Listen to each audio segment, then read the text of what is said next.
Il y a un paradoxe chez les conservateurs français, qui représentent aujourd'hui un groupe non négligeable de l'opinion publique, c'est le fait qu'ils ont toujours eu du mal avec Donald Trump.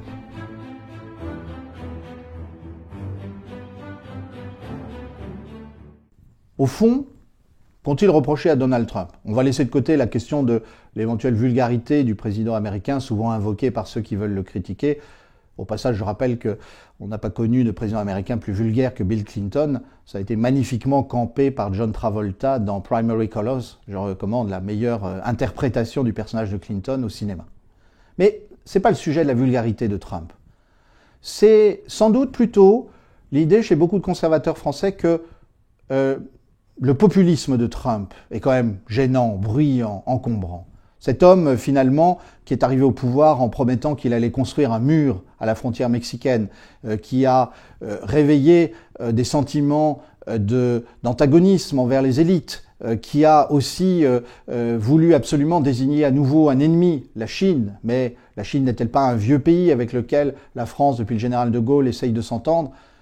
Et donc, il y a toujours cette critique qui revient, celle du populisme. Alors moi, je voudrais attirer votre attention sur quelque chose de tout à fait étonnant. C'est que oui, Donald Trump a été élu en 2016 et s'est comporté comme un président populiste. Mais populiste, est-ce que c'est infamant? Le populisme, au fait, je voudrais poser une question. Le populisme, c'est combien de morts au XXe siècle comparé au fascisme, au communisme, au nazisme, à l'islamisme? C'est rien du tout. Le populisme, c'est un sentiment de désespoir des classes populaires qui ont le sentiment de ne plus être représentées par leurs élites.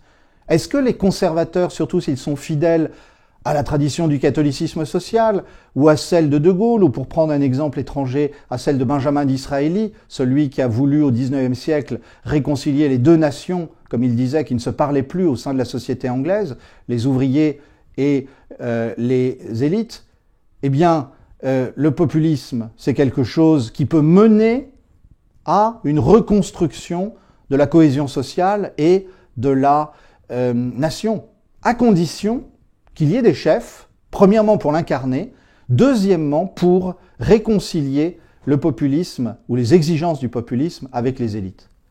Et l'un des paradoxes tout à fait intéressants, c'est que Donald Trump, il s'est doublement réconcilié avec les classes moyennes supérieures et avec le milieu des dirigeants américains. C'est d'ailleurs grâce à cela qu'il a réussi à imposer son autorité au Parti républicain américain. Ce n'était pas gagné d'avance. La double manière dont il l'a fait, c'est premièrement, c'est peut-être le plus évident, il a repris à son compte l'opposition aux réformes sociétales des progressistes, de la gauche, le combat pour limiter le droit d'application de l'avortement, ce qu'on appelle aux États-Unis les pro-life, les pro-vie. Et Donald Trump est le président américain qui aura le plus soutenu cette partie de l'opinion et de la société américaine, emmenée par des catholiques et des protestants conservateurs. Ça, c'est quelque chose qu'il avait annoncé. Il l'a fait, mais je pense que les conservateurs français ne s'en rendent pas suffisamment compte. La deuxième façon dont Donald Trump a réussi à passer du populisme au conservatisme, ça va vous surprendre aussi, c'est la manière dont il a fait basculer une partie du deep state, comme on l'appelle, de son côté. Alors là, je voudrais qu'on regarde une minute. Est-ce que nous pouvons échapper aux catégories faciles d'une science politique qui relève souvent plutôt du café du commerce? Qu'est-ce que c'est que le deep state?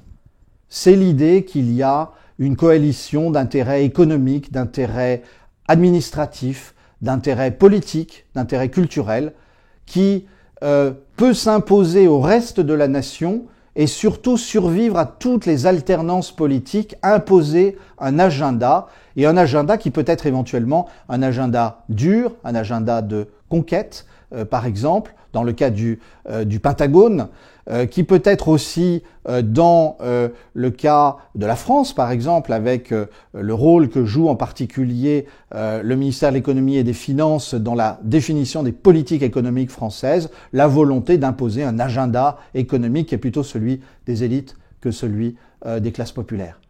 Eh bien, Donald Trump, de manière tout à fait réaliste, savait que s'il voulait aller jusqu'au bout, il avait besoin d'avoir de son côté une partie de ce deep state. Et on ne fait pas de politique sans avoir une partie des élites, sans avoir aussi une partie de l'appareil d'État de son côté.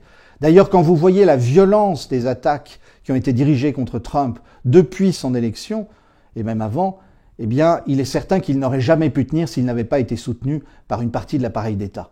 Songez à ce qu'aurait représenté une faille dans les services de sécurité au cas où on aurait voulu l'assassiner, et je pense que les planifications d'assassinat n'ont pas manqué envers sa personne, vu la haine que les démocrates ont entretenue contre lui.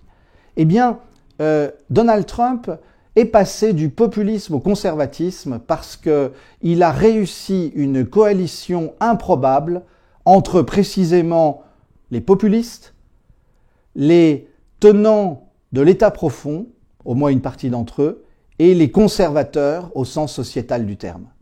C'est la raison pour laquelle, quoi qu'il arrive mardi 3 novembre 2020, qu'il soit reconduit à la Maison-Blanche ou qu'il doive laisser la place à Joe Biden, Donald Trump a profondément changé la façon de voir de la société américaine, et aucun successeur, que ce soit en 2021 ou en 2025, ne pourra faire comme si Donald Trump n'avait pas été président des États-Unis. Songez par exemple à la manière dont il a rééquilibré le rapport de force avec la Chine.